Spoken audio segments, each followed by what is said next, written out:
ಎಲ್ಲರಿಗೂ ನಮಸ್ಕಾರ. ಈ ಒಂದು ವಿಡಿಯೋದಲ್ಲಿ GPSTRನ ಲಾಂಗ್ ಕ್ವಶನ್ಸ್ಗೆ ಸಂಬಂಧಿಸಿದಂತೆ ಆರ್ಥಿಕತೆಗೆ ಸಂಬಂಧಿಸಿದ ಪ್ರಶ್ನೆಯನ್ನು ಬಿಡಿಸಲಾಗುವುದು. ಮೊದಲನೇದಾಗಿ ಅಭಿವೃದ್ಧಿ ಎಂದರೇನು? ಅದಕ್ಕಿಂತ ಮುಂಚೆ ಈ ವಿಡಿಯೋನ ಮೊದಲೇ ಸಾರಿ ನೋಡ್ತಾ ಇದ್ದರೆ ಸಬ್ಸ್ಕ್ರೈಬ್ ಆಗೋದನ್ನು ಮರಿಬೇಡಿ.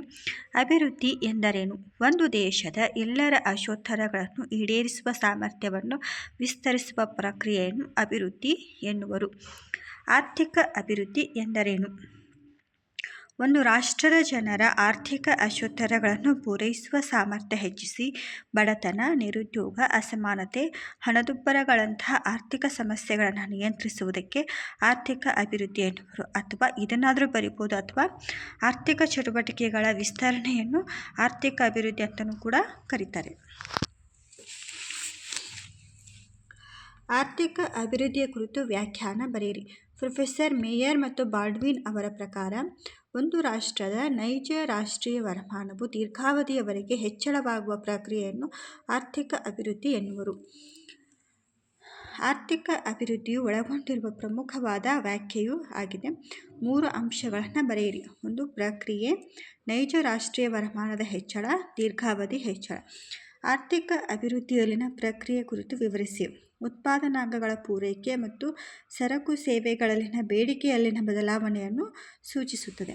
ಉತ್ಪಾದನಾಂಗಗಳ ಪೂರೈಕೆ ಬದಲಾಗಲು ಕಾರಣಗಳು: ಹೊಸ ಸಂಪನ್ಮೂಲಗಳ ಶೋಧ, ಶಿಕ್ಷಣ ಮತ್ತು ಕೌಶಲ್ಯ ಅಭಿವೃದ್ಧಿ, ಬಂಡವಾಳ ಸಂಚಯನ, ಜನಸಂಖ್ಯಾ ಬೆಳವಣಿಗೆ, ಉತ್ತಮ ತಾಂತ್ರಿಕತೆಯ ಕಾರಣಗಳು.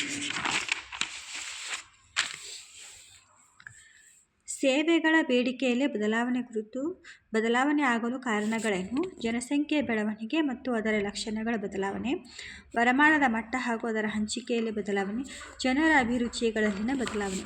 ಆರ್ಥಿಕ ಅಭಿವೃದ್ಧಿಯ ಮಾಪನದ ಪ್ರಮುಖ ಸಾಧನ ಯಾವುದು? ನೈಜ ರಾಷ್ಟ್ರೀಯ ವರಮಾನ. ರಾಷ್ಟ್ರೀಯ ವರಮಾನ ಎಂದರೇನು? ಒಂದು ವರ್ಷದ ಅವಧಿಯಲ್ಲಿ ದೇಶದಲ್ಲಿ ಉತ್ಪಾದಿಸಿದ ಎಲ್ಲ ಸರಕು ಸೇವೆಗಳ ಒಟ್ಟು ಮೌಲ್ಯವನ್ನು ರಾಷ್ಟ್ರೀಯ ವರಮಾನ ಎನ್ನುವರು. ನೈಜ ರಾಷ್ಟ್ರೀಯ ವರಮಾನದಲ್ಲಿ ನೈಜ ಎಂಬ ಪದವು ಏನನ್ನು ಬಿಂಬಿಸುತ್ತದೆ? ನೈಜ ಎಂಬ ಪದವು ಜನರು ಕೊಳ್ಳುವ ಶಕ್ತಿಯನ್ನು ಬಿಂಬಿಸುತ್ತದೆ. ನೈಜ ವರಮಾನ ಅಥವಾ ಹಣದ ವಾಸ್ತವಿಕ ಖರೀದಿ ಸಾಮರ್ಥ್ಯ ಹೇಗೆ ದೊರಕುತ್ತದೆ? ಸರಕು ಸೇವೆಗಳ ಮೌಲ್ಯಮಾಪನವನ್ನು ಏರಿದ ಬೆಳವಣಿಗೆಗಳಲ್ಲಿ ಮಾಡಬೇಕು. ಆಗ ಮೌಲ್ಯಗಳು ವರಮಾನ ಹೆಚ್ಚಿದ ಹಾಗೆ ತೋರುತ್ತವೆ. ಹೆಚ್ಚಳವಾದ ವರಮಾನದಲ್ಲಿ ಬೆಲೆ ಏರಿಕೆಯ ಪರಿಣಾಮವನ್ನು ಕಳೆಯಬೇಕಾಗುತ್ತದೆ. ಬೆಲೆಯ ಬದಲಾವಣೆಗೆ ವರಮಾನವನ್ನು ಹೊಂದಾಣಿಕೆ ಮಾಡಿದಾಗ ನೈಜ ವರಮಾನ ಅಥವಾ ಹಣದ ವಾಸ್ತವಿಕ ಖರೀದಿ ಸಾಮರ್ಥ್ಯ ದೊರಕುತ್ತದೆ. ಅಭಿವೃದ್ಧಿಯನ್ನು ಪೋಷಿಸುವಲ್ಲಿ ಏನನ್ನು ಕಾಯ್ದುಕೊಳ್ಳಬೇಕು? ಬೆಲೆಗಳ ಸ್ಥಿರತೆಯನ್ನು ಕಾಯ್ದುಕೊಳ್ಳಬೇಕು. ದೀರ್ಘಾವಧಿ ಹೆಚ್ಚಳದ ಕುರಿತು ಬರೆಯಿರಿ. ನೈಜ ವರಮಾನವು 10 ವರ್ಷಗಳು ಅಥವಾ ಅದಕ್ಕಿಂತ ಅಧಿಕ ಅವಧಿಯವರೆಗೆ ಹೆಚ್ಚಳವಾಗಬೇಕು. ಅಲ್ಪಾವಧಿಯ ಹೆಚ್ಚಳಗಳು ಅಭಿವೃದ್ಧಿಯನ್ನು ಪರಿಗಣಿತವಾಗುವುದಿಲ್ಲ. ಬೇಡಿಕೆ ಸಂರಚನೆ ಮತ್ತು ಉತ್ಪಾದನಾಂಗಗಳಲ್ಲಿ ಪೂರೈಕೆಗಳಲ್ಲಿನ ಬದಲಾವಣೆಯು ನಿರಂತರ ಪ್ರಕ್ರಿಯೆಯಾದಾಗ ಮಾತ್ರ ಅಭಿವೃದ್ಧಿ ದೀರ್ಘಾವಧಿಯುದ್ದ ಆಗಿರುತ್ತದೆ. ಆರ್ಥಿಕ ಕಲ್ಯಾಣದ ಹೆಚ್ಚಳದ ಕುರಿತು ಬರೆಯಿರಿ. ಪ್ರೊಫೆಸರ್ ಕೋಲಿನ್ ಕ್ಲಾರ್ಕ್ ಅವರು ಆರ್ಥಿಕ ಅಭಿವೃದ್ಧಿಯ ಜನರ ಆರ್ಥಿಕ ಕಲ್ಯಾಣದ ಹೆಚ್ಚಳವೆಂದು ವಿವರಿಸುತ್ತಾರೆ. ಆರ್ಥಿಕ ಕಲ್ಯಾಣವು ಜನರು ಬಳಸುವ ಸರಕು ಸೇವೆಗಳ ಮೊತ್ತವೇ ಆಗಿದೆ. ಆರ್ಥಿಕ ಕಲ್ಯಾಣದ ಹೆಚ್ಚಳವು ಬಡತನದಿಂದ ಸಮಸ್ಯೆಗಳು ಕಡಿಮೆಯಾಗುವುದನ್ನು ಸೂಚಿಸುತ್ತದೆ. ದೀರ್ಘಾವಧಿಯವರೆಗೆ ನಿರಂತರವಾಗಿ ಬಡತನದ ಪ್ರಮಾಣ ಕಡಿಮೆ ಮಾಡಿ ಒಂದು ರಾಷ್ಟ್ರವನ್ನು ಸ್ವಪೋಷಕ ಬೆಳವಣಿಗೆಯೆಡೆಗೆ ಕೊಂಡೊಯ್ಯುವ ಪ್ರಕ್ರಿಯೆಯನ್ನು ವ್ಯಾಖ್ಯಾನಿಸಲಾಗಿದೆ. ಒಳಗೊಳ್ಳುವ ಅಭಿವೃದ್ಧಿ ಎಂದರೇನು? ನಾವು ಪ್ರತಿಯೊಬ್ಬರೂ ಪ್ರಯೋಜನ ದೊರಕುವಂತಹ ಒಳಗೊಳ್ಳುವ ಅಭಿವೃದ್ಧಿಯನ್ನು ಮಾಡಬೇಕು. ನಿರಂತರ ಅಭಿವೃದ್ಧಿ ಎಂದರೇನು? ನೈಸರ್ಗಿಕ ಸಂಪನ್ಮೂಲಗಳನ್ನು ಮತ್ತು ಪರಿಸರವನ್ನು ಮುಂದಿನ ಪೀಳಿಗೆಯವರಿಗಾಗಿಯೂ ಸಂರಕ್ಷಿಸಿ ಪ್ರಯೋಜನ ನೀಡುವಂಥದ್ದನ್ನು ನಿರಂತರ ಅಭಿವೃದ್ಧಿ ಎನ್ನುವರು. ಅಭಿವೃದ್ಧಿಯ ಉದ್ದೇಶಗಳನ್ನು ಬರೆಯಿರಿ. ವರಮಾನದ ಹೆಚ್ಚಳ, ಬಡತನ ನಿವಾರಣೆ, ನಿರುದ್ಯೋಗ ಮತ್ತು ಅಸಮಾನತೆಗಳಲ್ಲಿ ಇಳಿಕೆ, ಪರಿಸರ ಸಂರಕ್ಷಣೆ, ಎಲ್ಲ ಜನರ ಕಲ್ಯಾಣವನ್ನು ಹೆಚ್ಚಿಸುವುದು. ಅಭಿವೃದ್ಧಿ ಹೊಂದಿದ ರಾಷ್ಟ್ರಗಳನ್ನು ವರ್ಗೀಕರಿಸಿ. ಪ್ರಥಮ ಹಂತದಲ್ಲಿ America, Canada, Japan, Germany, England, Australia, ಪಶ್ಚಿಮ ಯುರೋಪಿನ ರಾಷ್ಟ್ರಗಳು. 1950ರ ನಂತರದಲ್ಲಿ ಸಿಂಗಾಪುರ್, ಹಾಂಗ್ಕಾಂಗ್, ಮಲೇಷ್ಯಾ ಮತ್ತು ಚೀನಾ. ಅನಾಭಿವೃದ್ಧಿ ಎಂದರೇನು? ಹಿಂದುಳಿದ, ಅಭಿವೃದ್ಧಿ ಹೊಂದದೇ ಇರುವ ನಿಶ್ಚಲ ಸ್ಥಿತಿಯನ್ನು ಸೂಚಿಸುತ್ತದೆ. ಅನಾಭಿವೃದ್ಧಿ ರಾಷ್ಟ್ರಗಳು ಎಂದರೇನು?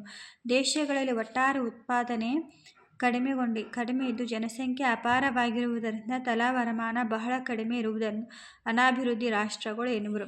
ಅನಾಭಿವೃದ್ಧಿ ರಾಷ್ಟ್ರಗಳಿಗೆ ವ್ಯಾಖ್ಯೆಯನ್ನು ಬರೆಯಿರಿ. ಸಂಯುಕ್ತ ರಾಷ್ಟ್ರದ ಪ್ರಕಾರ ಅಮೆರಿಕ, ಕೆನಡಾ, ಆಸ್ಟ್ರೇಲಿಯಾ ಮತ್ತು ಪಶ್ಚಿಮ ಯುರೋಪಿನ ರಾಷ್ಟ್ರಗಳಿಗಿಂತ ಕಡಿಮೆ ನೈಜ ತಲಾ ವರಮಾನ ಹೊಂದಿರುವ ರಾಷ್ಟ್ರಗಳನ್ನು ಅನಾಭಿವೃದ್ಧಿ ರಾಷ್ಟ್ರಗಳು ಎನ್ನುವರು. ಅಥವಾ ಮುಂದುವರಿದ ರಾಷ್ಟ್ರಗಳಿಗೆ ಹೋಲಿಸಿದಂತೆ ತಲಾ ವರಮಾನ ಕಡಿಮೆ ಇರುವುದೇ ಅನಾಭಿವೃದ್ಧಿ ಆಗಿದೆ.